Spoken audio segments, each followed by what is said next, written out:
వారధి ఇవాళ వారధి కార్యక్రమంలో జాయిన్ అవుతున్నారు జనసేన అధికార ప్రతినిధి గాదే వెంకటేశ్వరరావు. నమస్తే సార్. నమస్తే. ఎలా ఉన్నారండి? Fine madam. Yes sir. How are you? Fine అండి, థ్యాంక్ యూ. ఇక్కడ వారధిలో డిస్కషన్ మొదలు పెట్టే ముందు ఎన్ఆర్ఐస్ టీవీ స్క్రీన్ మీద డిస్ప్లే అవుతున్న నెంబర్స్కి కాల్ చేసి వారధి కార్యక్రమంలో మీ సలహాలు సూచనలు అడగొచ్చు. అండ్ మీరు ఎలాంటి ప్రశ్నలు సంధించాలనుకుంటున్నారో క్వశ్చన్స్ కూడా వేయొచ్చు, మీ సలహాలు సూచనలు కూడా ఇవ్వచ్చు. పొత్తులో భాగంగా మరి 24 అసెంబ్లీ సీట్లతో జనసేన ఏ విధంగా సత్తా చాటబోతుందండి?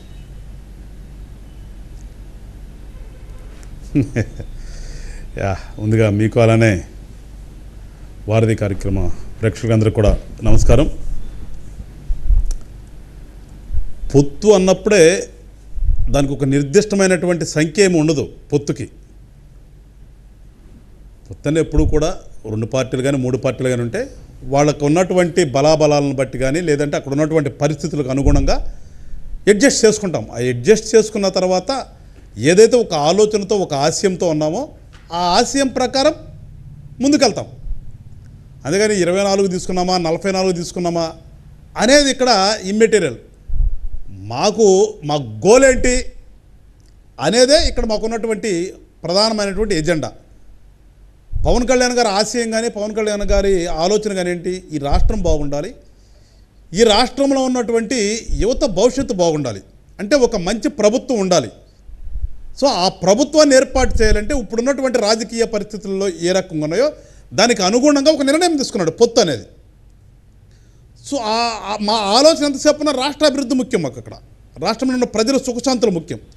సో దానికి అనుగుణంగా ఆ పార్టీ కానీ ఇంకో కలుస్తుందనుకున్నటువంటి బీజేపీతో కానీ సమన్వయం చేసుకుంటే ముందుకెళ్ళాలి.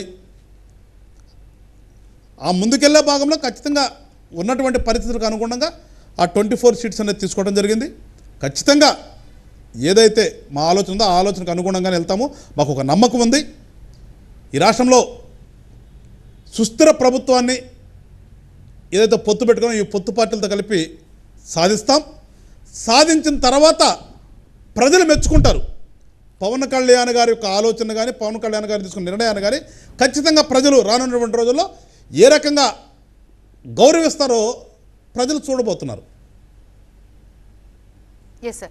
జెండా సభకి అసలు జనాలే రాలేదు. అటు టీడీపీ జనసేన సభ పూర్తిగా అటర్ ఫ్లాప్ అయిపోయిందని మంత్రులతో పాటు మరికొంతమంది నేతలు కూడా అంటున్నారు. అధికార పార్టీ నేతల నుంచి చాలా స్ట్రాంగ్గా ఈ సభకి సంబంధించిన కౌంటర్స్ వస్తున్నాయి. దీనికి సంబంధించి మీరేం చెప్తారు?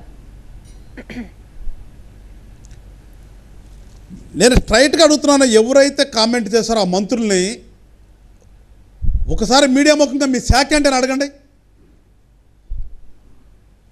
వెంటనే తడుముకోకుండా పక్కవాడు ఇంకా చూడకుండా నా శాఖ ఇదేని చెప్పే మంత్రి ఎవడు ఉన్నాడా ఈ రాష్ట్రంలో ఇవాళ? దానికి సిగ్గుపడాలి వాళ్ళు. ఇవాళ మీకు ఒక పోర్ట్ఫోలియో ఇస్తే మీ పోర్ట్ఫోలియో అంటే మీకు తెలియదు, మీ యొక్క శాఖకి మీరు ఏం చేశారో మీకు అస్సలు తెలియదు, మీరు ఎందుకున్నారో మీకు ఏమీ తెలియదు. మీకున్న ఎజెండా ఏంటి? పవన్ కళ్యాణ్ గారిని తిట్టాలి, లేదంటే చంద్రబాబు నాయుడు గారి గురించి తిట్టాలి. అంతకుమించి వీళ్ళకి ఎజెండా ఏంటి? వాళ్ళకి రాజకీయ పార్టీ అయిన తర్వాత వాళ్ళు సభలు పెడుతున్నారు. వాళ్ళు అధికారం దుర్వినియోగం చేస్తూ సభలు పెడుతున్నారు, చూస్తున్నాం. సిద్ధమని మొదలుపెట్టారు. దేనికి సిద్ధం, ఎందుకు సిద్ధం ఏంటో ఆయనకు తెలియదు. ఆ సిద్ధానికి అర్థం ఏంటో తెలియదు. అర్థం తెలియకుండా సిద్ధం అని చెప్పేసి ప్రభుత్వ సొమ్ముని దుర్వినియోగం చేస్తూ ఎక్కడైనా ఒకసారి సభ పెడితే 4-5 జిల్లాలకు సంబంధించినటువంటి ఆర్టీసీ బస్సుల నిండా బలవంతాన ఇళ్లకు పోయి వాలంటీర్లు కూర్చోబెట్టుకుని వాళ్ళ ద్వారా మీరు ఈ సభకు రాకపోతే రేపొద్దున మీకు పెన్షన్ ఇవ్వము, మీరు ఈ సభకు రాకపోతే మీకు వచ్చే ప్రభుత్వం నుంచి వస్తున్నటువంటి పథకం ఏదైనా ఉంటే దాన్ని కట్ చేస్తాము అని బెదిరించి వాళ్ళని బలవంతాన డబ్బులు ఇచ్చి బస్సు ఎక్కిస్తారు. బెదిరించి ఇప్పుడు తాగట్లేదు, వాళ్ళకి డబ్బులు ఇచ్చి మందు తాగేవాడితే మందు క్వార్టర్ ఇచ్చి బిర్యానీ ప్యాకెట్ ఇచ్చి బస్సు ఎక్కించుకుని తీసుకుని పోయి మళ్ళీ తీసుకొచ్చి వదిలిపెడుతున్నారు. వాళ్ళు వచ్చి మా సభల గురించి మాట్లాడతారండి. నిన్న జరిగిన సభను చూసి వాళ్ళకి ఏం చేయాలో అర్థం కాక ఒక భయములో నుంచి వచ్చినటువంటి పదం అది. ఆ సభ అట్రప్లాపు. ఇప్పుడు మీడియా వాళ్ళు చూశారు కదా, మీరు వాడేవడో మాట్లాడవలసిన లేదు, మీడియా చూసింది కదా. మీడియా వాళ్ళని అడుగుతున్నాను, చెప్పండి.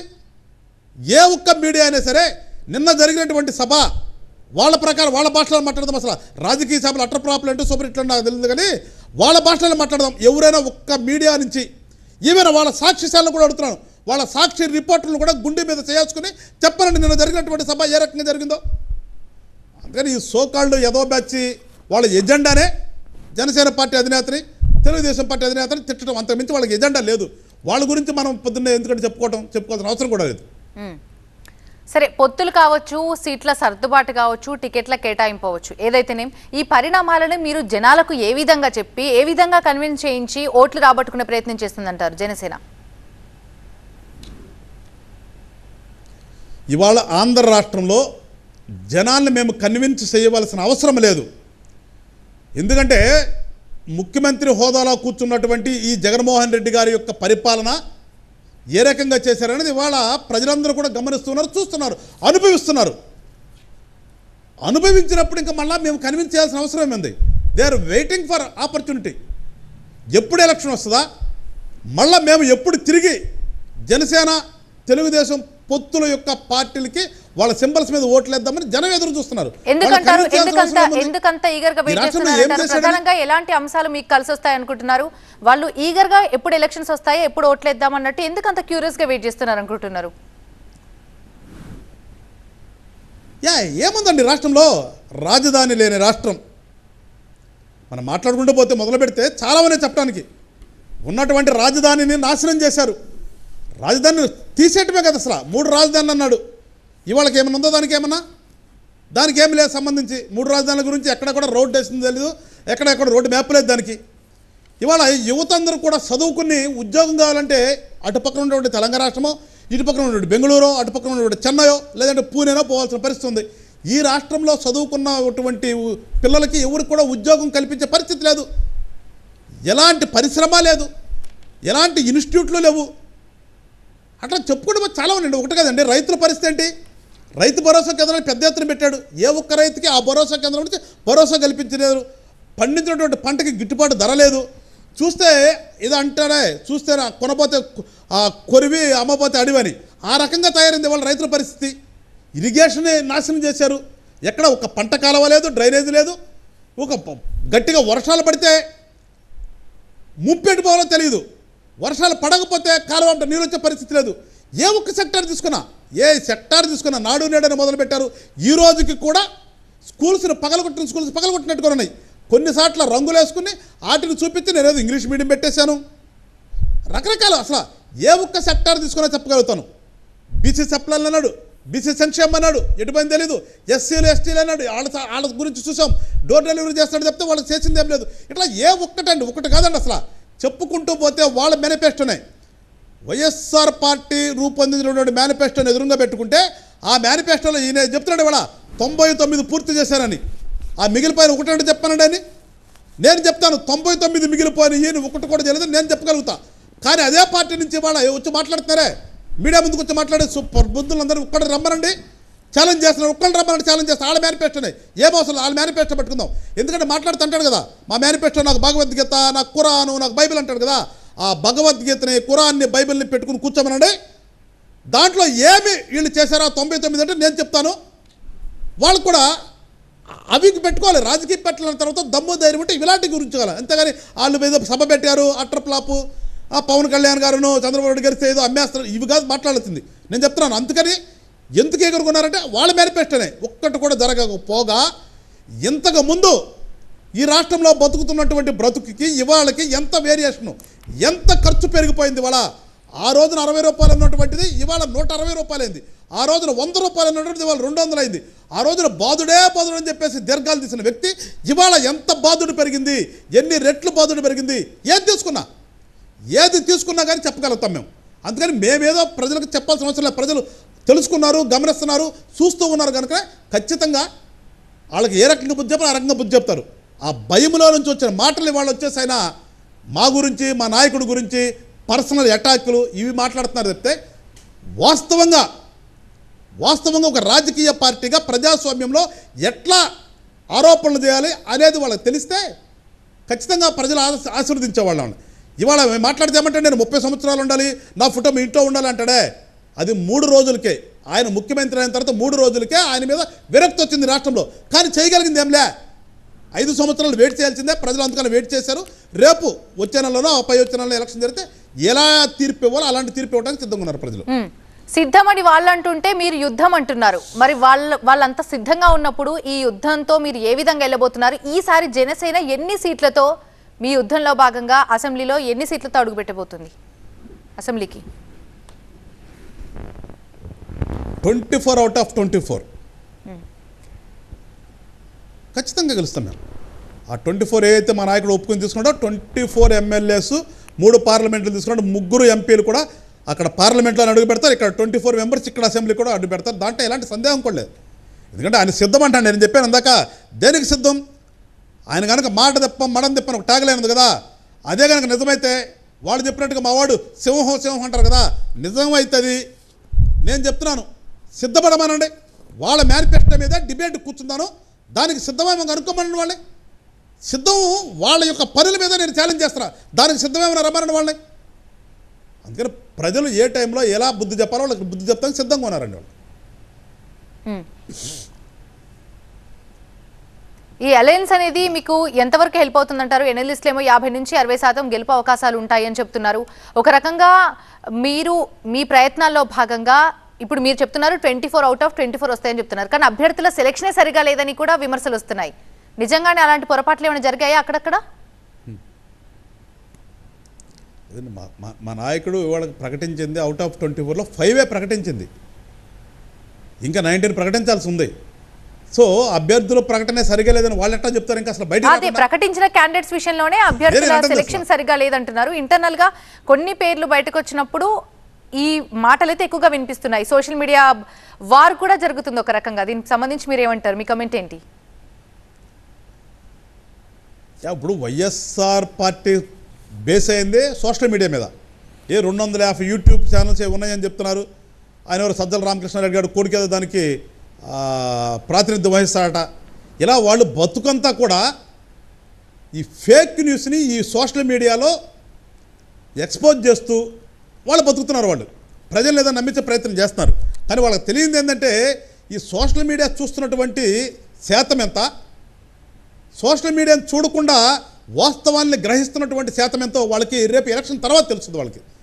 ఖచ్చితంగా మేము మళ్ళా చెప్తున్నాం అండి, మేము పొత్తు పెట్టుకున్నది రాష్ట్ర సంక్షేమం గురించి, రాష్ట్ర అభివృద్ధి గురించి, రాష్ట్రంలో ఉన్నటువంటి ప్రజల గురించి పెట్టుకున్నాను చెప్తే వాళ్ళకిలాగేదో నాకు పదవి ఉంటే నేను ఈ రాష్ట్రంలో రక్షించబడతాను, నాకు గనక పదవి పోతే అధికారం పోతే నేను మళ్ళీ హైదరాబాద్లో ఉన్న సిబిఐ కోర్టు చుట్టూ తిరగాలి, లేదంటే నేనేదో ఇక్కడ ఉన్నాను ఇల్లు ఉంది అంటాడు కదా, తాడేపల్లి ఇల్లు కూడా క్లోజ్ చేసుకుని మళ్ళీ వెళ్ళి హైదరాబాద్ లోటస్ పాండ్లో కూర్చొని అక్కడి నుంచి సిబిఐ కోర్టుకు తిరగాలి అనే భయం ఆయనకు ఉంది తప్పితే మాకు అలాంటి భయాలు మాకు లేవు కదా. మేము రాష్ట్ర హితం కోరుతున్నాం కనుక మేము మా పొత్తు పెట్టుకుంటే రాష్ట్రం కోసం పెట్టుకున్నాం, మా స్వార్థం లేదు. కానీ ఆయన స్వార్థం ఏంటి? ఆయనకి ఖచ్చితంగా అధికారం కావాలి, ఆయన మీద ఉన్నటువంటి కేసుల నుంచి రక్షించబడతారు ఆయనకు కావాలి. కానీ మాకెందుకబ్బా, ఆయనకు అధికారం కావాలి. ఆయన కొట్టేసినటువంటి కొన్ని వేల కోట్ల సంపదని కాపాడుకోవడానికి అతనికి కావాలి అధికారం. మాకు అధికారం జరిగి ప్రజలకు మంచి చేయడానికి. సో అందుకని మాకేం భయం లేదు, టెన్షన్ లేదు. మేము చాలా ఫ్రీగా వెళ్తున్నాం. రేపు ఎలక్షన్కి ప్రజలందరూ కూడా మమ్మల్ని ఆశీర్వదిస్తారు. ఖచ్చితంగా ప్రజలకు మంచి చేస్తాం మేము రేపు. కాలర్ లైన్లో ఉన్నారండి ఫ్రమ్ కెన్యా, చారి గారు. రిషిత గారు నమస్తే అండి. నమస్తే చారి గారు, మీ క్వశ్చన్ బాగున్నారండి? బాగున్నానండి, థ్యాంక్ యూ. సార్ నమస్తే అండి. నా యొక్క 5 క్వశ్చన్లు ఉన్నాయి, మీరు 5కి కంపల్సరీగా ఆన్సర్ చెప్పాలి. ఇప్పుడు మీరు ఏమంటారంటే జనసేన అనేది బలంగా ఉంది, మాకు తిరిగిలేదని చెప్పి అంటున్నారు. అలాంటప్పుడు మీరు తెలంగాణలో పోటీ చేసి ఎందుకు మీ పోటీ చేసిన క్యాండిడేట్లు డిపాజిట్లు మొత్తం కోల్పోయారు? అదొకటి. రెండోది, మిగతా వాళ్ళకి చెప్పుకోవటానికి మా మేనిఫెస్టో ఇది అని చెప్పడానికి ఉంది. ఇప్పుడు వరకు జనసేనకి ఇది మా మేనిఫెస్టో అని చెప్పుకోవడానికి ఏమీ లేదు. ఇంకొకటి, పవన్ కళ్యాణ్ గారు బాగా బలంగా ఉన్నారు, జనసేనకి తిరగలేదు, ఓటు బలంగా ఉందన్నప్పుడు మీరు ఎందుకు 24 సీట్లకే కమిట్ అయ్యారు? మీరు ఎక్కువ డిమాండ్ చేయొచ్చు కదా. అది. ఇంకోటి సార్, లాస్ట్ అండ్ ఫైనల్గా నేను అడిగేది ఏంటంటే, ఇప్పుడు పవన్ కళ్యాణ్ గారు ఏమంటారు, నేను వైసీపీ వాళ్ళని తిడటానికే సభలు పెట్టాను తప్ప నాకు సలహాలు ఇవ్వద్దు, నేను ఎవరి సలహాలు తీసుకోను, మీరు నాతో ఫైట్ చేయాలి, యుద్ధం చేయాలంటే నా వెనక ఉండండి అంటున్నారు తప్ప మామూలుగా నాకు సలహాలు ఇచ్చేవాళ్ళు, మామూలుగా నాకు ఇలాగా చెప్పేవాళ్ళు నాకెవరో వద్దు అని చెప్పి అంటున్నారు. ఇంకా ఫైనల్గా ఏంటంటే చాలా మంది అంటే ప్రజలు అనేది ఏంటంటే ఎన్ఆర్ఐలు వచ్చి ఏపీలో ఇక్కడ ఈ ఎలక్షన్ వరకు ఉంటారు. పవన్ కళ్యాణ్ గారికి సొంత ఇల్లు కానీ అద్దెల్లు కానీ ఎక్కడా లేదు. ఆయన ఎక్కువ కాలం హైదరాబాద్లో షూటింగ్లో బిజీలో ఉంటారు. ఏపీకైనా ఏ విధంగా న్యాయం చేయగలుగుతారు అని చెప్పి మామూలుగా సోషల్ మీడియాలో కానీ ప్రజలు అంటున్నారు సార్. ఇవన్నిటికీ కొంచెం మీరు ఆలోచించి సమాధానం చెప్పండి sir. Thank you very much sir. Chari గారు థ్యాంక్ యూ మీరు క్వశ్చన్లు వేసినందుకు. మీరు తెలుసుకోవాల్సింది ఏంటంటే ఫస్ట్ పవన్ కళ్యాణ్ గారికి ఇవాళ మంగళగిరిలో ఇల్లు ఉంది. ఆఫీస్లోనే కొంత భాగంలో ఇల్లు ఏర్పాటు చేశారు. అదే ఇంటి అడ్రస్ మీద ఇవాళ ఆయన అడ్రస్ కూడా అదే, ఓటర్ కార్డు అడ్రస్ కానీ రేపు నామినేషన్లు పెట్టే అడ్రస్ కానీ అదే. సో ఆయనకి ఇల్లు ఉంది ఆంధ్రాలో. ఇల్లు లేదనేది వాళ్ళు ఊరికనే చెప్పడం ఏంటంటే అదే పరిపాటి అయిపోయింది. ఇకపోతే నిన్న సలహాలు ఇవ్వద్దన్నది కానీ మీరు ఇంకోటి ఏంటంటే మీరు గమనించకుండా మాట్లాడారు. మీరు నేను సభలు పెట్టేది వైఎస్ఆర్సీపీని తిట్టడానికి అని అన్నారే, అది తప్పుది. మీరు ఎక్కడన్నారు ఆ మాట అయితే ఎక్కడ లేదు. అది వైఎస్ఆర్ పార్టీకి చెందింది. అది వైఎస్ఆర్ పార్టీ నాయకుడైనటువంటి జగన్మోహన్ రెడ్డి గారు, ప్రస్తుత ముఖ్యమంత్రి గారు ప్రభుత్వ ధనంతో సభలు పెట్టేది అధికారిక సభలండి. అధికారిక సభలు పెట్టేది పవన్ కళ్యాణ్ గారిని తిట్టడం కోసం.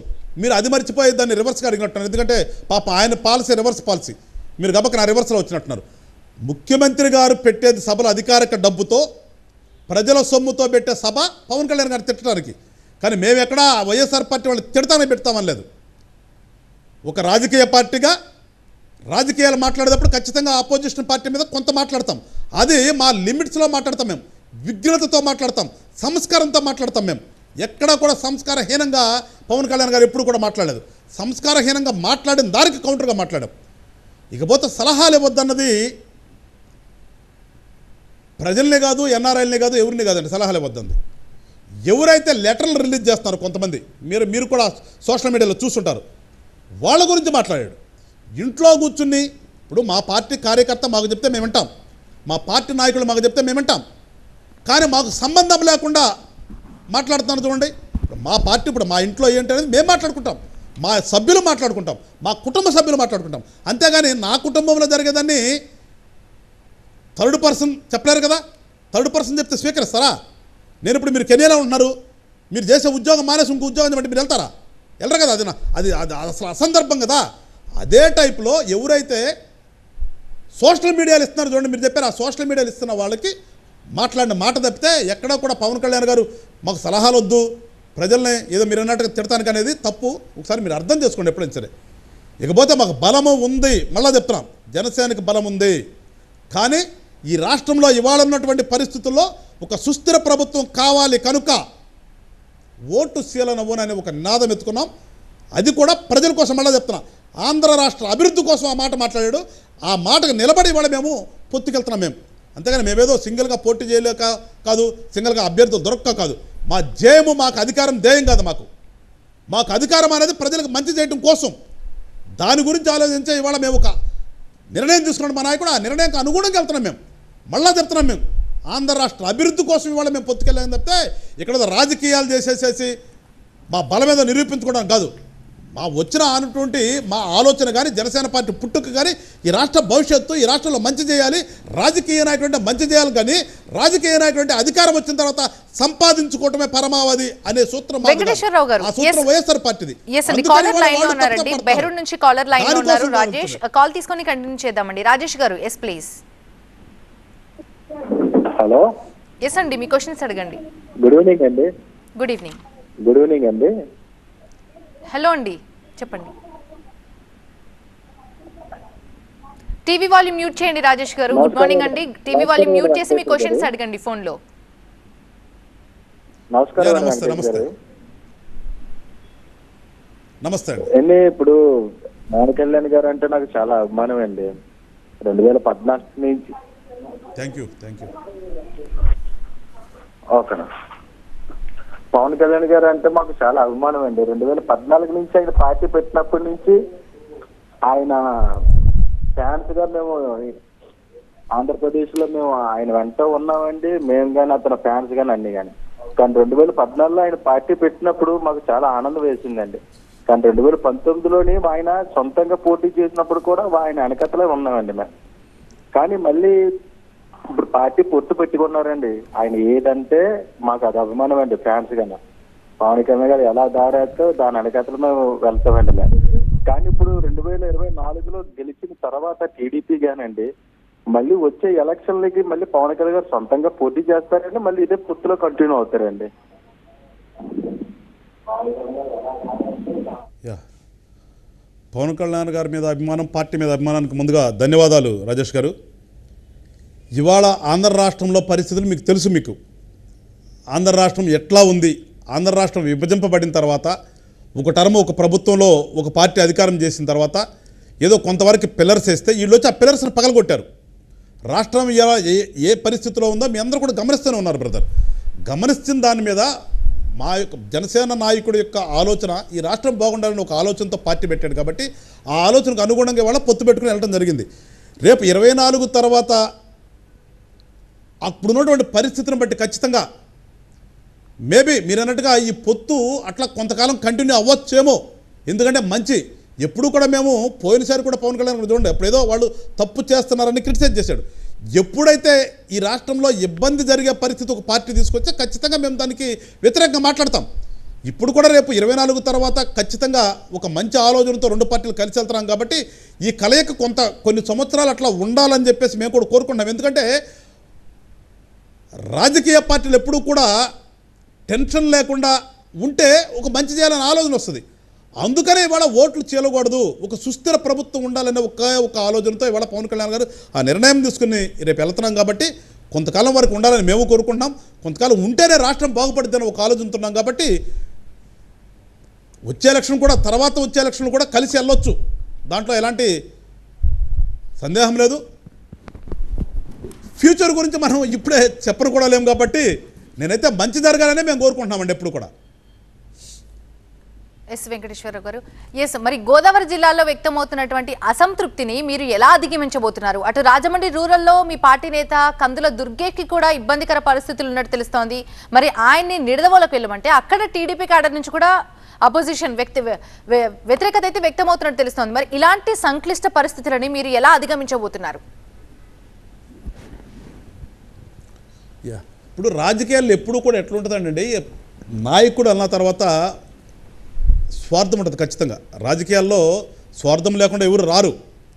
కానీ ఒక నాయకుడు అన్న తర్వాత నాయకుడికి అక్కడ ఆపర్చునిటీ పోతుంటే ఖచ్చితంగా కొంత బాధేస్తుంది. అదే ఇవాళ కూడా ఏంటంటే ఇక్కడ లేకుండా అక్కడికి వెళ్తున్నప్పుడు అక్కడ ఆల్రెడీ ఉన్నటువంటి ఎస్టాబ్లిష్ అయినటువంటి నాయకులకి కొంత సహనం జనరల్గా మనిషి ప్రతి ఒక్కరికి ఉంటుంది. అది మానవ నైజం. అది నా సీటును లాక్కుపోతున్నారు అనేది ఎవరికైనా ఉంటుంది. అది ఆ ఉన్నప్పుడు కొంచెం ఉంటుంది. ఆ ఉన్నదాన్ని ఖచ్చితంగా ఇవాళ పరిస్థితులకు అనుగుణంగా రెండు పార్టీలు కలిసి కూర్చుని మాట్లాడుకుని చర్చించుకున్న తర్వాత ఖచ్చితంగా అలాంటి చిన్న చిన్న భేదాభిప్రాయాలను పక్కన పెట్టి మా ఆలోచన ఎందుకైతే పొత్తు పెట్టుకున్నామో ఆ పొత్తుకు అనుగుణంగా ఖచ్చితంగా కలిసి వెళ్తాము. ఎక్కడా కూడా ఉండవు. చిన్నవి ఉన్నాయి, ఆ చిన్నాటిని పెద్దగా చేపించి ఇవాళ ఉన్నటువంటి అధికార పార్టీకి ఛానల్స్ ఉన్నాయి, పేపర్ ఉంది కాబట్టి పెద్దగా చూపించి హెడ్లైన్స్ చేస్తున్నారు. అంతేగాని వాళ్ళు హెడ్లైన్స్లో వేసినంతగా ఆంధ్ర రాష్ట్రంలో లేదు. ఆ నాయకులు కానీ మా నాయకులు కానీ కలిసిపోవాలని ఒక ఆలోచనకు వచ్చాం. చిన్న సర్దుకుని వెళ్ళడానికి సిద్ధపడ్డాం. ఎక్కడా కూడా వాళ్ళు హెడ్లైన్స్ వేసినంత న్యూస్ అయితే వాస్తవంగా లేదు మేడం. అవన్నీ కూడా వాళ్ళ కల్పితాలు. వాళ్ళు అసత్యం ప్రచారం చేసి జనాలు ఒక కన్ఫ్యూజ్ క్రియేట్ చేస్తే లబ్ధి పొందాలని చూస్తున్నారు. కానీ వాళ్ళకి తెలియదు ఏంటంటే జనమందరూ కూడా చాలా క్లియర్గా ఉన్నారు. వైఎస్ఆర్ పార్టీని ఎట్టి పరిస్థితుల్లో ఈ రాష్ట్రం నుంచి పారదోలాలి అని క్లియర్గా ఉన్నారు. అందుకని వాళ్ళు ఎంత గొగ్గోలు పెట్టినా కానీ, ఎంతగా ప్రజల్లో ఆందోళన రేకెత్తించాలని చూసినా కానీ ఇక్కడ ప్రజలు నమ్మే పరిస్థితులు లేరు. కనుక మేము మళ్ళా చెప్తున్నాం, ఎక్కడా కూడా పొరపాచాలు లేవు. చిన్న పొరపాచాలు సహజం. అయ్యో మానవ నైజం కాబట్టి ఆ వచ్చినట్టు ఖచ్చితంగా సరి చేసుకుని ముందుకెళ్తాం. ఎస్, కాలర్ లైన్లో ఉన్నారండి. Shiva from Uganda. శివ గారు, మీ క్వశ్చన్స్ అడగండి. నమస్తే వెంకటేశ్వర గారు. నమస్తే. చాలా బాగుందండి మీరు చెప్పిన మాటలన్నీ. నేను ఒక 3 క్వశ్చన్లు అడగదలుచుకున్నాను సార్. Thank you. యాక్చువల్లీ నేను చిరంజీవి ఫ్యాన్. సినిమాలు వేరు, రాజకీయం వేరు. నేను అడుగుతున్న 2-3 క్వశ్చన్ల సూటిగా సమాధానం మీరు చెప్పండి. సార్, 2014లో పవన్ కళ్యాణ్ గారు చిరంజీవి సపోర్ట్ చేశారు. 2018-19 ఎలక్షన్లో అదే పవన్ కళ్యాణ్ గారు చిరంజీవి చంద్రబాబు నాయుడు ద్రోహి, లోకేష్ ఇది మా అమ్మని తిట్టారు అది ఇది అని అడిగారు. నేను ఓకే అండి, నేను సోషల్ మీడియా ఫాలో అవుతాను, వీళ్ళు దుర్మార్గులు, వీళ్ళు చేరు అని. 2014లో చంద్రబాబు నాయుడిని సీఎం అవడానికి పవన్ కళ్యాణ్ చాలా సహకరించారు. 2019లో ఆ ఓటు చెల్లుకుంటాం దానికోసం వైఎస్ఆర్సీపీని పక్కన పెడతాం కోసం పవన్ కళ్యాణ్ పోటీ చేశారు అది అన్ని ప్లేసుల్లో. ఇప్పుడు ఆ ఓట్లు చెల్లకూడదు, జగన్మోహన్ రెడ్డి అనే వ్యక్తి ఈ సమాజానికి అరిష్టం అని చెప్పారు. అరిష్టం అని చెప్పిన చంద్రబాబు నాయుడు కానీ పవన్ కళ్యాణ్ కానీ ఎందుకు ఇండివిజువల్ గా పోటీ చేయట్లేదు? మీరు నిజంగా పవన్ కళ్యాణ్ ప్రజలు నమ్మితే మీరు 175 సీట్లు ఎందుకు పోటీ చేయకుండా 24 సీట్లకు పరిమితం అయ్యారు? అంటే ఒక అరిష్టమని మీరు చెప్పడం కాదండి, అరిష్టమని ప్రజలకు తెలియాలి. ప్రజలకు తెలిస్తే పవన్ కళ్యాణ్ గారి చంద్రబాబు నాయుడు గారిని ఓటేస్తారు. చంద్రబాబు నాయుడు గారు ఇప్పుడు వాటికి పవర్లో వచ్చిన ప్రతిసారి పొత్తులు పెట్టుకునే పవర్లోకి వచ్చాడు. జగన్మోహన్ రెడ్డి ఒక వ్యక్తి చెప్పాడు, నీ ఇంట్లో మంచి జరిగితేనే నాకు ఓటేయండి, లేకపోతే ఓటేయద్దు. ఏ సీఎం చెప్పాడు ఈ మాట? పవర్ లో ఉన్న చంద్రబాబు నాయుడు సపోర్ట్ చేయడానికి 2014లో పవన్ కళ్యాణ్ సపోర్ట్ చేశాడు. పవర్ వదిలేసిన తర్వాత 2019లో ఓట్లు చెల్లొద్దని జగన్మోహన్ రెడ్డికి, అంటే పవన్ కళ్యాణ్ నైజం జగన్మోహన్ రెడ్డికి అగేనెస్టా, చంద్రబాబు నాయుడుకి సపోర్టా, లేదా పబ్లిక్ సపోర్టా? I need his confidence. Thank you అండి. Clear question. యా, పబ్లిక్కే సపోర్ట్. ఎప్పుడు మాట్లాడినా కానీ పవన్ కళ్యాణ్ గారి స్పీచ్లు అండి ఎప్పుడు కూడా నా రాష్ట్రం, నా రాష్ట్ర ప్రజలు అనేది వస్తుంది మా నోట్లో నుంచి, జనసేన నాయకుడి నోట్లో నుంచి కానీ, జనసేన నాయకుల నోట్లో నుంచి కానీ. ఇక్కడ మీరు అన్నట్టుగా జగన్మోహన్ రెడ్డి గారి నోట్లో నుంచి వచ్చినట్టుగా నా ఎస్సీలు, నా బీసీలు, నా మైనారిటీలను విడగొట్టి ఎప్పుడు మాట్లాడు, నా ప్రజలే అంటాం మేము. సో అక్కడే మీకు వేరియేషన్ మీరు అర్థం చేసుకోండి. ఇకపోతే పవన్ కళ్యాణ్ గారు అనేది మొదట కూడా చెప్పాం, 151 సీట్లు సంపాదించినప్పుడు కూడా ఖచ్చితంగా మీరు మంచిగా పరిపాలన చేయండి, మేము ప్రతిపక్షంలోనే ఉంటాము, మీ జోలికి రాము, మీరు ఎప్పుడైతే సక్రమంగా చేయలేదు అనుకుంటారో అప్పుడు ఖచ్చితంగా రోడ్డు మీదకి వస్తామని చెప్పాడు. అదే పందాన మేము అంత టైం వేచి చూసాము. అంత టైం తర్వాత ఏం జరిగిందో రాష్ట్రంలో మీరు ఒకసారి గమనించండి. ఎంత పరిపాలన చేశాడు, ఎంతగా రాష్ట్రాన్ని నాశనం చేశాడు. ఆ నాశనం చేయడం మొదలుపెట్టిన తర్వాత ఆ నాశనం నుంచే మేము బయటకు వచ్చాం మళ్ళా మేము. కానీ ఎక్కడ కూడా పవన్ కళ్యాణ్ గారు జగన్మోహన్ రెడ్డికి వ్యతిరేకమో లేదంటే చంద్రబాబు నాయుడికి ఫర్రా అనేది కాదు. చంద్రబాబు నాయుడు చుట్టమో కాదు, జగన్మోహన్ రెడ్డి అని శత్రువు కాదు. సో మేము ఎప్పుడు మీరు అన్నట్టుగా పబ్లిక్ కోసము, ఈ రాష్ట్రం అభివృద్ధి కోసమే మా యొక్క ఆలోచన ఉంటుంది, జనసేన పార్టీ యొక్క ఆశయం. కానీ ఇక్కడ వ్యక్తుల గురించి మేము ఎప్పుడు ఆలోచించలేదు, కేవలం రాజకీయాల గురించే వచ్చాం. రాజకీయం అంటే మనుషులకు మంచి చేయాలి, రాష్ట్రాన్ని అభివృద్ధి చేయాలి. అది ఒక ప్రభుత్వంలో ప్రజాస్వామ్యంలో ఏదైతే ఒక రాజకీయ పార్టీ ఒక 5 సంవత్సరాల కోసం ఏర్పడుతుందో దాని యొక్క విధి మంచి చేయటం. కానీ అది పక్కన పెట్టి వీళ్ళకి ప్రభుత్వం అధికారం ఇస్తే, అధికారం ఇచ్చింది మేము ఈ రాష్ట్రంలో ఉన్నటువంటి సంపదను దోసుకోవడానికి, మాకు ఈ రాష్ట్రంలో నచ్చరాన్ని కేసులు పెట్టి లోపలేయడానికి అనే సంధానం ఇవాళ ఈ వైఎస్ఆర్ పార్టీ ప్రవర్తిస్తుంది. కాబట్టే మళ్ళా పవన్ కళ్యాణ్ గారు తెలుగుదేశం పార్టీతో పొత్తు కట్టుకుని ఒక మంచి ప్రభుత్వాన్ని ఏర్పాటు చేద్దాము అనే ఒక ఆలోచనతో వచ్చాడు చెప్తే ఇక్కడ ఎవరో వ్యక్తి మీద ద్వేషము, వ్యక్తి మీద ప్రేమ కాదు. ఒకసారి మీరు ఆలోచించండి. అది కాలర్ లైన్లో ఉన్నారండి ప్రసాద్ గారు. హలో, ఎస్ అండి, మాట్లాడండి. నమస్తే అండి. నా పేరు ప్రసాద్, నేను మినసోటా నుంచి మాట్లాడుతున్నాను, యుఎస్ నుంచి. ఓకే సార్, నిన్నటి మీటింగు ఎంత జనాభా వచ్చారు, ఎంత తెలుగుదేశం పార్టీ, జనసేన పార్టీ అందరూ ఉన్నారు. సో ఆ మీటింగు ఓన్లీ జగన్ ని తిట్టడానికి, వైఎస్ఆర్సీపీ వాళ్ళని తిట్టడానికి, లేకపోతే వాళ్ళు చేసే అది చేస్తున్నారు ఇది చేస్తున్నారు చెప్తానని చెప్తే ప్రజలకు అసలు ఏం చేస్తున్నారు, మీరు అసలు ఏం చేయబోతున్నారు, అసలు ఇప్పుడు ఏం అన్యాయం జరిగింది, మీరేం చేయబోతున్నారు, అసలు ఒక్క పాయింట్ కూడా దాని మీద మాట్లాడకుండా అంతమంది జనాలకి నిరుత్సాహపడిపోయింది. సో దానికి ఏం చెప్తారు మీరు? Yeah hello. ప్రసాద్ గారు, రాష్ట్రంలో ఏం జరిగింది, అధికార పార్టీ ఏం చేస్తుంది అనేది ప్రజలందరూ కూడా గమనిస్తూనే ఉన్నారు. ఒకటి, ఇకపోతే రాజకీయ పార్టీ సభలు ఎప్పుడు కూడా ఎట్లా ఉంటాయంటండి, షెడ్యూల్ ఇచ్చిన తర్వాత మేమేం చెప్తామో మా మేనిఫెస్టో ఏంటి అనేది మొదలు పెట్టుకుంటూ వెళ్తాం. అప్పటి వరకు ఖచ్చితంగా రాజకీయ పార్టీ ఏ పార్టీ అయినా అధికారంలో ఉండే వాళ్ళైనా ఏ సభలో పవన్ కళ్యాణ్ గారిని తిట్టకుండా ఈ సభ జరిగింది అని మీరు ఏమైనా చెప్పగలుగుతారు? నాకు ఒక్కటి కోట్ చేయండి. నిన్న సభ గురించి మీరు కోట్ చేస్తారు. ఎస్, ఒక్క సభలో ఒక ముఖ్యమంత్రి హోదాలో ఉండి మాకు 151 సీట్లు వచ్చినాయని చెప్పుకునే ఈ యొక్క జగన్మోహన్ రెడ్డి గారు అధికారం డబ్బుతో ఇవాళ మేము సభ పెట్టామంటే అది మాకు సంబంధించినటువంటి డబ్బు, కానీ ముఖ్యమంత్రి హోదాలో ఉండి ప్రజల సొమ్ముతో ఒక సభను ఏర్పాటు చేసిన తర్వాత ఆ సభలో పవన్ కళ్యాణ్ గారిని తిట్టకుండా, పర్సనల్గా తిట్టకుండా ముగించినటువంటి సభ, ఒక్క సభను మీరు ఎక్కడైనా నాకు ఆయన ముఖ్యమంత్రి అయిన తర్వాత చెప్పగలుగుతారా? ఇక్కడ మేము ఇప్పుడు సన్నాహక సభ, ఇది 2 పార్టీలు కలిసిన తర్వాత ఒక సభ పెట్టాం. ఖచ్చితంగా అధికార పార్టీలో ఉన్నటువంటి పార్టీ చేస్తున్నటువంటి అసాంఘిక కార్యక్రమాలు కానీ ప్రజలకు మంచి అవే చెప్తాం. ఇవాళ మేము ఏమి చేస్తామనేది రేపు మేనిఫెస్టోతో వస్తాం. అది ప్రజాస్వామ్యంలో రాజకీయ పార్టీలు చేసే పని. అది ఇవాళ మేమేమి విరుద్ధంగా చేయలేదు. ఒకసారి మీరు గమనించండి జరుగుతున్న దాన్ని. ఎప్పుడూ కూడా పవన్ కళ్యాణ్ గారు ఎప్పుడూ కూడా ఊరికనే జగన్మోహన్ రెడ్డి అనే వ్యక్తిని ఏ రోజును కూడా తిట్టలేదు. వాళ్ళు ఇష్టానుసారంగా తిట్టిన తర్వాత మేము ఓర్పు పట్టి కూడా లాస్ట్లో వచ్చాను తప్పితే ఎప్పుడు కూడా ఆయనకిలాగా ప్రతిసారి ముందు మొదలు పెట్టంగానే పవన్ కళ్యాణ్ గారి యొక్క పర్సనల్ క్యారెక్టర్తో ఎప్పుడు కూడా మొదలు పెట్టలేదు. అందుకని మీరు ఒకసారి గమనించండి, రాజకీయాల్లో ఎప్పుడూ కూడా ఒక పార్టీని క్రిటిసైజ్ చేస్తుంది.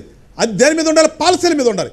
మేము ఎప్పుడూ కూడా పాలసీ మీద క్రిటిసైజ్ చేస్తున్నాం, కానీ ఆయనకిలాగా పర్సనల్గా ఎప్పుడు క్రిటిసైజ్ చేయలేదు. ఖచ్చితంగా మేము ఏమి చేయబోతామో రేపటి నుంచి జరిగే సభల్లో చెప్తాం. వెంకటేశ్వరరావు గారు, ఎస్, మరో కాలర్ లైన్ లో ఉన్నారండి. మరికొంతమంది కాలర్స్ కి మనం వారధి కార్యక్రమంలో వాళ్ళ సలహాలు సూచనలు షేర్ చేసుకోవడానికి టైం కల్పిద్దామండి. ఖతర్ నుంచి రవి గారు ఉన్నారు. ఎస్ అండి, రవి గారు. నమస్తే అండి. నమస్తే రవి గారు. ఎస్, మీ క్వశ్చన్స్ అడిగాను రవి గారు. సార్ నమస్తే sir. Actually I'm a diehard fan of Pawan Kalyan and also I have a respect for Janasena party.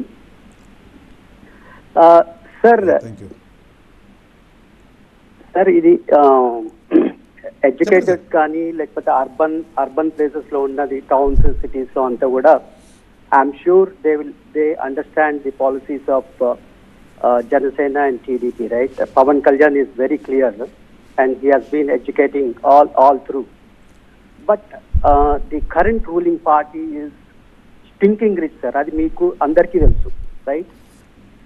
Suburban lo unna I mean villages lo vallandaru kuda definitely they are not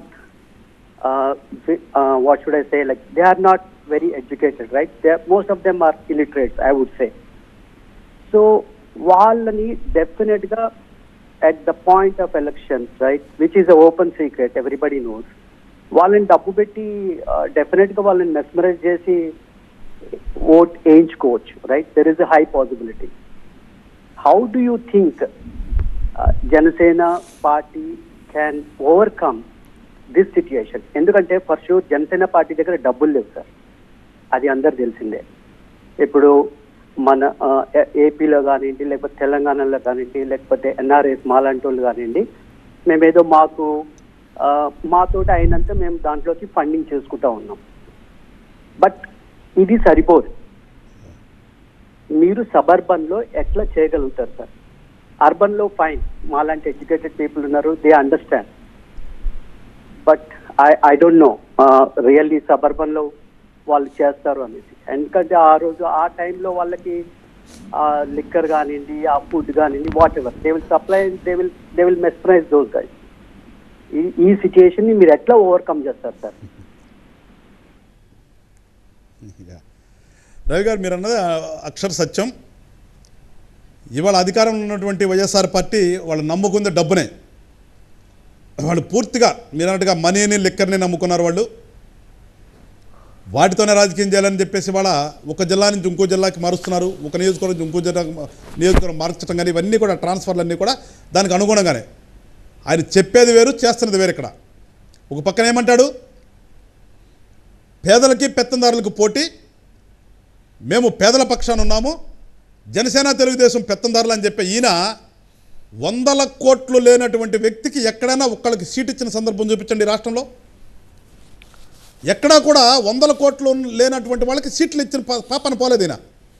ఆయన సీట్లన్నీ కూడా 100 కోట్లు ఖర్చు పెట్టగల వాళ్ళకి సీట్లు ఇస్తున్నాడు మీరు అన్నట్టుగా. సో కానీ మేము మీరు అన్నట్టుగా ఎడ్యుకేట్ చేయడానికి బయలుదేరుతున్నాం ఇవాళ.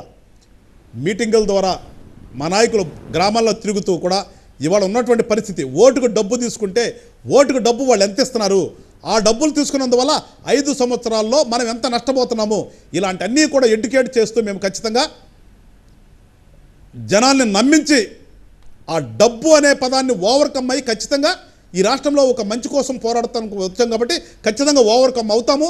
రేపు 24లో ఖచ్చితంగా జనసేన తెలుగుదేశం సమన్వయంగా వెళ్తున్నటువంటి పార్టీలు ఖచ్చితంగా గెలిచి తీరుతామని ఒక నమ్మకం ఉంది. ప్రజలు కూడా వాళ్ళు అర్థం చేసుకుంటారు మీరు అన్నట్టుగా. సబర్బన్ వాళ్ళు కూడా వాళ్ళు అర్థం అవుతుంది వాళ్ళకు కూడా. ఈయన ఎంతసేపు నొక్కాను అంటున్నాడు, ఏంటి నొక్కుతుంది, ఆ నొక్కిని ఎక్కడికి వస్తున్నాయి అనేది వాళ్ళు కూడా వాళ్ళు అర్థం చేసుకునే పరిస్థితిలోకి వచ్చారు. ఎందుకంటే ఒక టౌన్ నుంచి ఊరికి వెళ్ళాలంటే ఏ ఒక్క ఊరికి పల్లెటూరు కూడా సరైన రోడ్ లేదు ఇవాళ.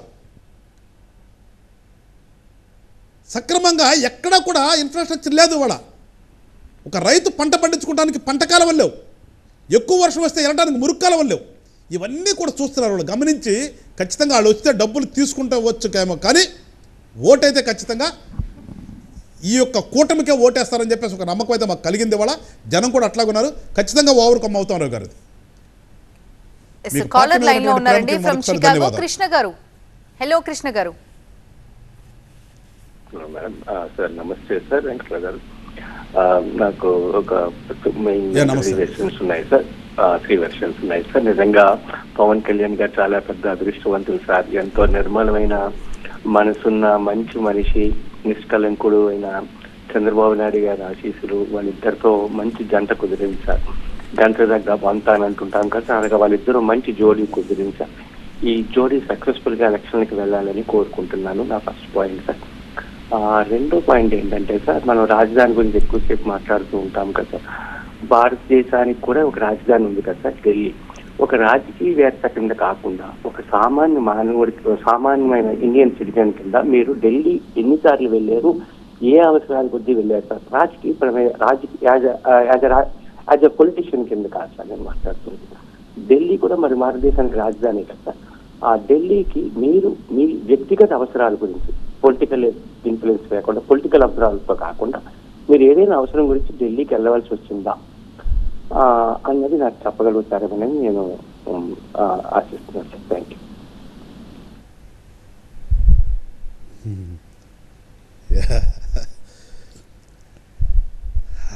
రాష్ట్ర రాజధానితో ఉన్నటువంటి అనుబంధం కానీ అవసరాలు కానీ వేరు సార్. దేశ రాజధానితో ఒక పౌరుడికి ఉండేటటువంటి అవసరాలు వేరుగా ఉంటాయి. రాష్ట్ర రాజధానితో ఉన్నటువంటి అంత అవసరాలు నాకు తెలిసినంత వరకు దేశ రాజధానితో ఉండకపోవచ్చు, ఉండవు కూడా. ఒక రాష్ట్రంలో పౌరుడికి ఆ రాష్ట్ర పరిధిలో ఉన్నటువంటి రాజధానితో కానీ, ఆ రాజధానిలో ఉండే సంస్థలతో కానీ పనులు ఉంటాయి, అవసరాలు ఉంటాయి. కానీ దేశ రాజధానిలో ఉండే దేశ రాజధానితో నాకు తెలిసినంత వరకు ఒక రాష్ట్ర పౌరుడికి ఉండవని నేను అనుకుంటున్నాను. అది పర్సనల్గా ఈ రాష్ట్రంలో నివసించే పౌరుడు దేశ రాజధానికి వెళ్ళి చేయించుకోవాల్సినంత పని చాలా చాలా చాలా లక్షలో ఒకటి అంటారా, లక్షలో ఒకటి ఉండొచ్చామో కానీ అంత ఉండకపోవచ్చు. సో పూర్తిగా డిఫరెన్స్ ఉండదు. దేశ రాజధానితోనూ ఉండే అవసరాలు కానీ, రాష్ట్ర రాజధానితో ఉండే అవసరాలు కానీ చాలా వ్యత్యాసం ఉందండి దానికి. సో నాకైతే ఈరోజు వరకు కూడా ఆంధ్ర రాష్ట్ర పౌరుడిగా దేశ రాజధానితో నాకైతే పనేం పడలేదు. అంటే మీరు అడిగిన భావన ఏంటనేది నాకు కొంచెం వేరే రకంగా అర్థమవుతుంది. నేను చెప్పిన సమాధానం కూడా కరెక్ట్ అయినమని మీకని నేనైతే భావిస్తున్నాను.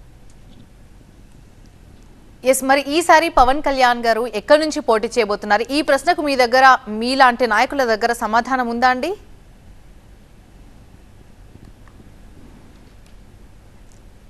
మాకు ఒక ఆలోచన ఉంది మేడం. మా పవన్ కళ్యాణ్ గారు ఎక్కడి నుంచి పోటీ చేయబోతున్నారంటే మాకైతే స్పష్టత ఉంది. ప్రకటిస్తారు రేపు ఆయన. ఇప్పుడు మేము ఆయన ప్రకటించకుండా మేము చెప్పడం అది భావ్యం కాదు, కరెక్ట్ కాదు. సో మాకైతే ఆలోచన ఉంది ఎక్కడి నుంచి అనేది మాకు క్లారిటీ ఉంది. జనరల్గా ఎక్కడ కోల్పోయామో అక్కడ పట్టు సాధించాలన్నట్టుగా మరి మళ్ళీ భీమవరం నుంచే పోటీ చేయవచ్చా, లేదంటే అక్కడ కాకుండా పిఠాపురం నుంచి పోటీ చేయవచ్చా? పిఠాపురం కూడా వార్తల్లో ఉంటుంది ఈ మధ్య. చెప్తున్నా కదా యా అట్లా కదా మేడం. ఇప్పుడు ఆయన అవుట్ ఆఫ్ 24లో ఒక 5 ప్రకటించాడు.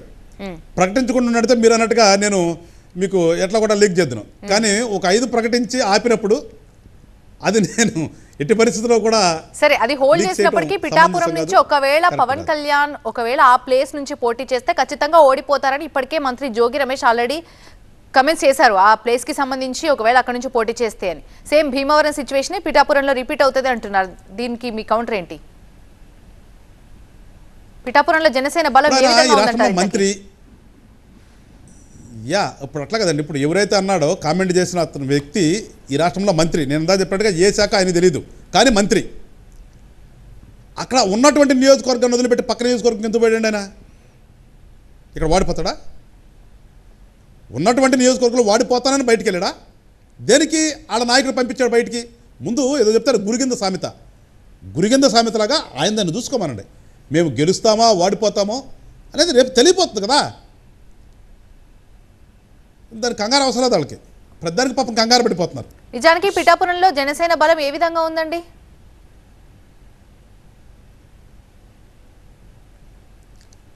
ఇవాళ 175 నియోజకవర్గాల్లో కూడా జనసేనకు బలం ఉందండి. మేమేదో పొత్తు పెట్టుకుని 24 సీట్లు తీసుకున్నంత మాత్రాన జనసేనకు బలం లేదని చెప్పేసి అనుకునే వాళ్ళకి చెప్తున్నాను. 175 నియోజకవర్గాల్లో కూడా ఇవాళ జనసేనకి ఎంత బలం ఉందో రేపు జరగబోయే ఎలక్షన్లో చూస్తారు, ప్రత్యక్షంగా చూస్తారు. ఎందుకు అంత తొందర అవసరం లేదు వీళ్ళకి, తొందర అవసరం లేదు. ఖచ్చితంగా చెప్తున్నాం కదా. పిఠాపురంలో ఎంత బలం ఉందో ఇవాళ కామెంట్ చేసే వాళ్ళు తెలుసు కాబట్టి వాళ్ళు మరుగుతున్నారు వాళ్ళంతా వచ్చి. అయితే ఒక పార్టీ అధికార పార్టీ దట్టు ప్రతిపక్షం పార్టీ వాళ్ళది ఒక రైవల్ పార్టీస్లో ఉన్నప్పుడు వాడిపోతాడు వాళ్ళకి కావాల్సింది అదే కదా. దాని గురించి వాళ్ళే సంకల్పం గుర్చుకోవాల్సిన అవసరం లేదు కదా.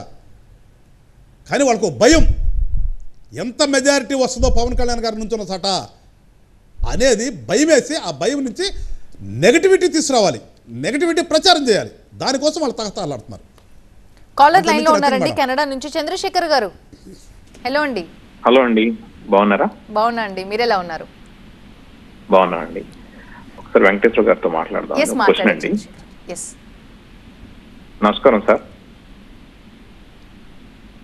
యా నమస్తే అండి. హలో అండి, నమస్కారం. సార్ నేను ఒకనొక టైంలో నేను జనసేనకి అభిమాని అండి. కాకపోతే మరి 24 అనేసరికి మొత్తం అసలు పవన్ కళ్యాణ్ సీఎం అవ్వలేని పరిస్థితి కదా. మీరు అసలు పవన్ కళ్యాణ్కి ఇప్పుడు నేను ఓటు ఎందుకు వేయాలనేది క్వశ్చన్ నాకు మైండ్లో రైజ్ అయింది. ఎందుకంటే ఒకనొక టైంలో టీడీపీనే జనసేన విపరీతంగా తిట్టారు. సరే కలిసి చేస్తున్నారు అంటే మనకి పవర్ అన్న వస్తుందేమో అనుకునే ఆశలు ఉండేవి. కానీ ఇప్పుడు అది లేదు. పవన్ కళ్యాణ్ గారికి కూడా కాన్ఫిడెన్స్ లేదు. 24 అంటే అది మరీ దారుణం సార్. అది మేమైతే చాలా బాధపడుతున్నాము. దానికి పవన్ కళ్యాణ్ గారికి మేము ఇప్పుడు ఓటు ఎందుకు వేయాలి? సీఎం కాలేని పవన్ కళ్యాణ్కి మేము ఎందుకు ఓటు వేయాలి? ఒకసారి ఆన్సర్ చెప్తారా?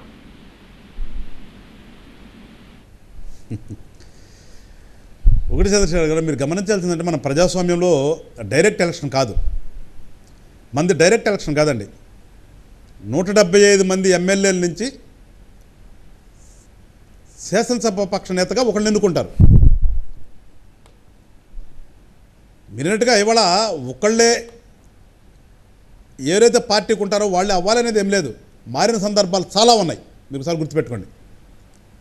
అందులో ఇవి ప్రాంతీయ పార్టీలో జనరల్గా ఏంటంటే ప్రాంతీయ పార్టీ నాయకుడు ఎవరైతే ఉంటారో నాయకుడే ముఖ్యమంత్రిగా మనం అనుకుంటుంటాం.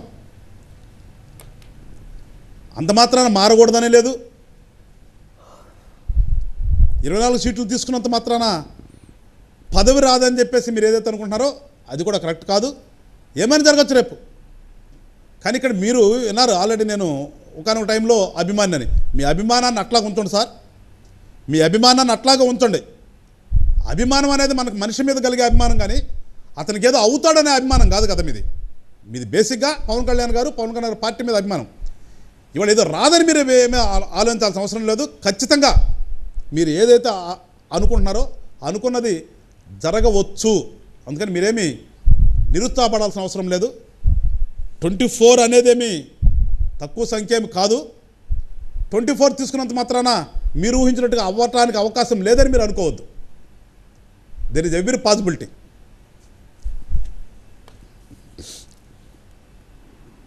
ఎస్ సార్, టీడీపీతో కలిసి ఎన్నికలకు వెళ్తున్నారు సరే, మరి టీడీపీతో గ్రౌండ్ లెవెల్లో మీకు పూర్తి స్థాయిలో సహకారం లభిస్తుందా? చాలా అండి.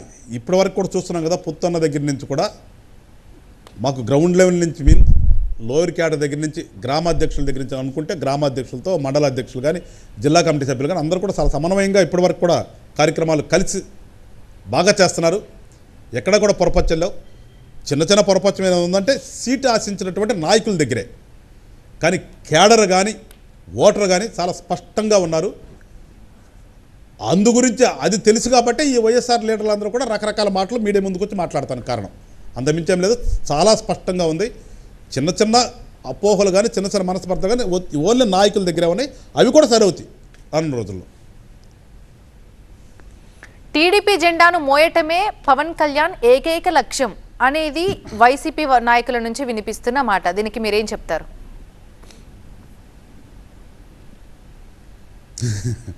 వాళ్ళు బేసిక్గా అంతకంటే ఇంకే వేరే ఏముంటుంది, వాళ్ళు అనే మాట అదే కదా. ఇప్పుడు ఓ పార్టీ పొత్తు పెట్టుకున్న తర్వాత ఆ పార్టీని కానీ ఈ పార్టీని కానీ మీరు ఆళ్ళ కోసం వచ్చేస్తాను, మీరు వాళ్ళ కోసం వచ్చి అంతే కదా. అంత అనిపించేమేంటారు, ఇంకా వేరే ఏముండదు కదా. కానీ ఇక్కడ నేను మళ్ళా చెప్తున్నా పదే జనసేన పార్టీ పుట్టుక ఈ రాష్ట్రంలో ఒక మంచి చేయడానికి పుట్టిన పార్టీ. జనసేన పార్టీ నాయకుడు లక్ష్యం కూడా ఈ రాష్ట్రంలో మంచి జరగాలని లక్ష్యం. మా లక్ష్యం మాకుంది. మా లక్ష్యం అంటే మాకు తెలుసు. వాడెవడో మొరిగిన దానికి నేను సమాధానం చెప్పాల్సిన అవసరం లేదు. దాని గురించి మేము అసలు ఆలోచించాల్సిన అవసరం కూడా లేదండి దాన్ని. సో మరి ఈ అసెంబ్లీ పార్లమెంట్ ఎన్నికల్లో జనసేన వార్ ప్లాన్ ఎలా ఉండబోతుందంటారు? ఎస్పెషల్గా మాట్లాడుకుంటే ఏ అంశాలను ఎక్కువగా ప్రధానంగా ఫోకస్ చేయబోతున్నారు? ఇప్పటి వరకు ఈ రాష్ట్రంలో జరిగినటువంటి హింసాకాండం చెప్తాం మేము.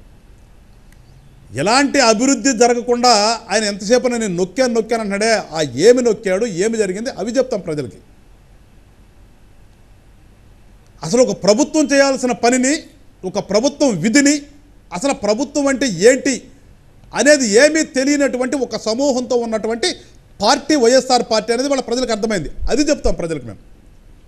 సో ఇలా చాలా ఫ్యాక్టర్స్ ఉన్నాయి. అసలు ప్రజాస్వామ్యంలో మన కాన్స్టిట్యూషన్ ప్రకారం ఒక రాజకీయ పార్టీ ఎట్లా ఉండాలి, ఆ రాజకీయ పార్టీ ఈ ప్రజాస్వామ్యంలో ఉన్నటువంటి ఎలక్షన్లో గెలిచిన తర్వాత ప్రభుత్వంలో ఏర్పాటు చేస్తే ఆ ప్రభుత్వాన్ని ఎలా నడపాలి, ఇవన్నీ కూడా ఉన్నాయి.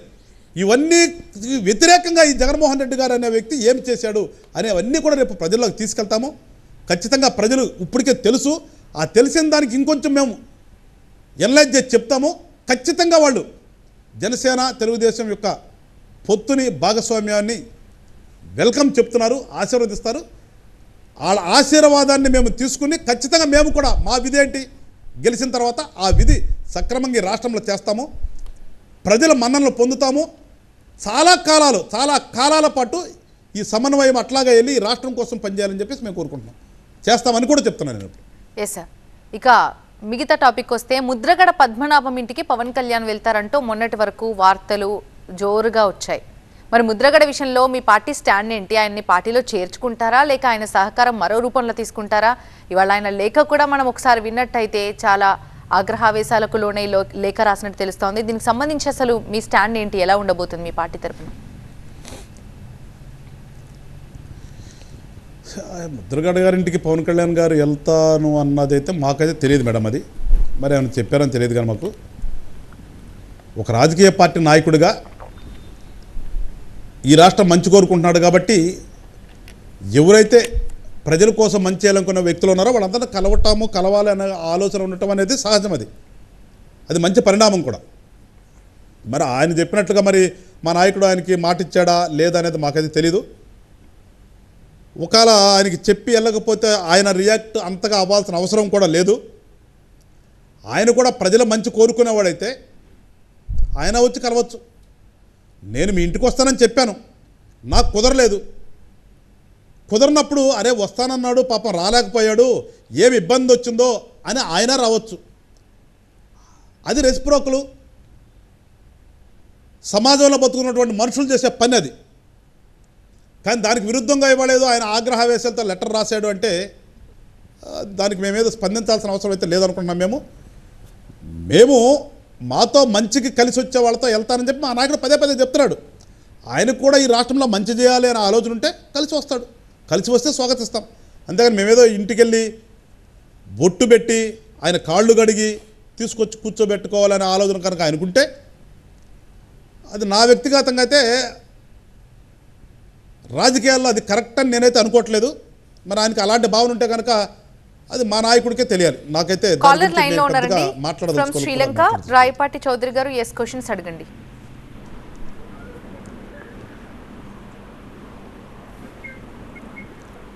హలో హలో ఎస్ మీ క్వశ్చన్స్ అడగండి. యా హలో వినిపిస్తుందండి, మాట్లాడండి. నేను మహేష్ చౌదరిని మాట్లాడుతున్నానండి. నేను చూశాను గత 2 days నుంచి,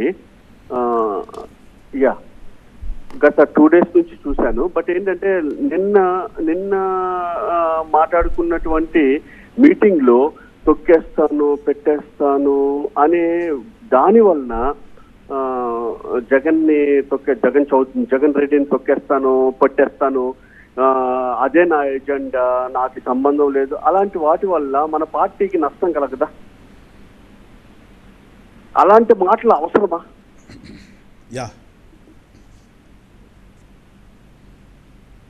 ఓకే చౌదరి గారు, ఓకేనా? మీది అదే కదా. ఒక రాజకీయ పార్టీ నాయకుడు ఒక సభలో మాట్లాడేటప్పుడు అవతల వ్యక్తి మాట్లాడినటువంటి మాటల గురించి మాట్లాడేటప్పుడు కొంచెం ఆవేశంగా మాట్లాడతామని సహజం. అదే మేము వేరే బూతు పదంగా మాట్లాడాయన.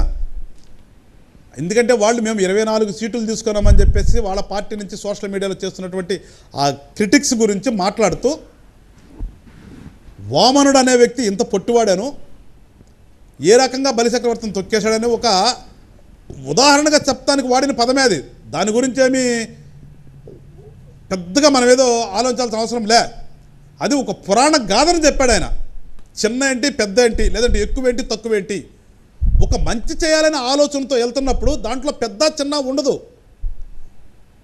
నా భావన ఎట్లా ఉండాలి, ఆ మంచి గురించి ఆలోచించాలి, మంచి చేద్దామని ఆలోచన ఉండాలి. అక్కడ ఆ మంచి చేద్దాం అనుకున్నప్పుడు దానికి పారామీటర్స్ ఏమి ఉండవు. దానికి ఆ ఆలోచనతో ఉన్నప్పుడు మాట్లాడుతున్న సందర్భంలో వచ్చినటువంటి ఒక ఉదాహరణ అది. దానికి ఏదో మా నాయకుడేమి తప్పు మాట్లాడలేదు, దాని గురించి వ్యతిరేకత జనంలో వస్తుందని నేనైతే అనుకోవట్లేదు. జనం కూడా దాన్ని స్వాగతిస్తున్నారు. ఎందుకంటే జగన్మోహన్ రెడ్డి మాట్లాడే మాటలకిను పవన్ కళ్యాణ్ గారు మాట్లాడే మాటలకి సంబంధమేలే. సో ఆయన తిట్టే బూతులు. పవన్ కళ్యాణ్ గారు ఎప్పుడూ కూడా ఆయన స్థాయిని మించి కానీ సంస్కారాన్ని వీడి కానీ ఎప్పుడూ మాట్లాడలేదు. నిన్న కేవలం అది ఒక ఉదాహరణగా దాన్ని చెప్పామంతే. అంతే అది ఎజెండా అనే మాట మీరు అన్నారు, ఎజెండా అని అనలేదు. మా ఎజెండా ఈ రాష్ట్రం అభివృద్ధి. వెంకటేశ్వరరావు గారు స్కాలర్ లైన్ లో ఉన్నారండి అట్లాంటా నుంచి. కాల్ మాట్లాడదామండి విజయ్ గారు, తర్వాత కంటిన్యూ చేద్దాం. ఎస్ విజయ్ గారు. హలో హలో అండి. హాయ్ అండి. హాయ్ వెంకటేశ్వర గారు. సో అండి హాయ్ అండి. So hope you're doing good అండి. సార్ వెంకటేశ్వర గారు, మొన్న ఏదైతే జెండా సభలో పవన్ కళ్యాణ్ గారు మాట్లాడారో ఆ స్పీచ్ మొత్తం ఫాలో చేస్తున్నారు. ఆయన ప్రీవియస్ స్పీచెస్ కి దీనికి కాంట్రాక్ట్ అయితే చాలా ఉందండి. అంటే ఒక kind of ambiguity situation run అవుతుంది.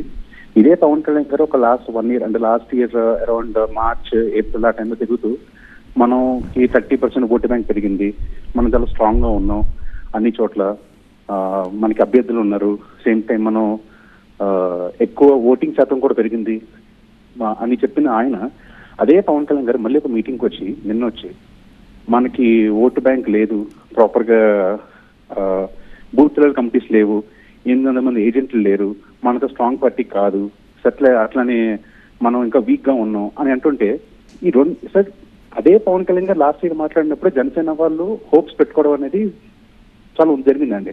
సో మేమందరం బిలీవ్ చేసాం మనం పార్టీ పరంగా కానీ మనం స్ట్రాంగ్ గా ఉన్నాం అని చెప్పేసి, ఎందుకంటే స్వయం అధ్యక్షుడే చెప్పారు కాబట్టి. ఇప్పుడు ఆయనే వచ్చి మనం వీక్ గా ఉన్నాం అంటే రెండింటిని ఎలా తీసుకుని మాకు అర్థం కావట్లేదు. మేము స్ట్రాంగ్ గా ఉన్నామా వీక్ గా ఉన్నామా? ఇంకొకటి సార్, పార్టీ పెట్టి 10 ఏళ్ళు అయింది, ఆయన 10 ఏళ్ళ నుంచి నడుపుతున్నారు. అదే ఆయన బూత్ లెవెల్ కమిటీస్ లేకుండా ఎవరు ఆపారు ఆయన్ని? సరే మండలాల స్థాయి కమిటీలు కానీ ఇన్ఛార్జీలు కానీ లేకపోతే గ్రామ లెవెల్ కమిటీలు కానీ ఇవేమీ లేకుండా పవన్ కళ్యాణ్ ఎవరైనా ఆపారా? లేకపోతే ఆయన ఒక దిశానిర్దేశం చేస్తే ఆయన వెంట నడవడానికి ఇది కొంత లక్షల మంది జనసైనికులు ఉన్నాం. అట్లాంటిది ఆయన ఏమీ సంస్థాగతంగా కింద లెవెల్లో లేకుండా ఇంకా ఇన్ని ఇయర్స్ నుంచి చెప్తాం సార్. మనం 2019 చెప్పుకున్నాం మనం స్ట్రాంగ్ గా లేవని. 5 years అయిపోయింది.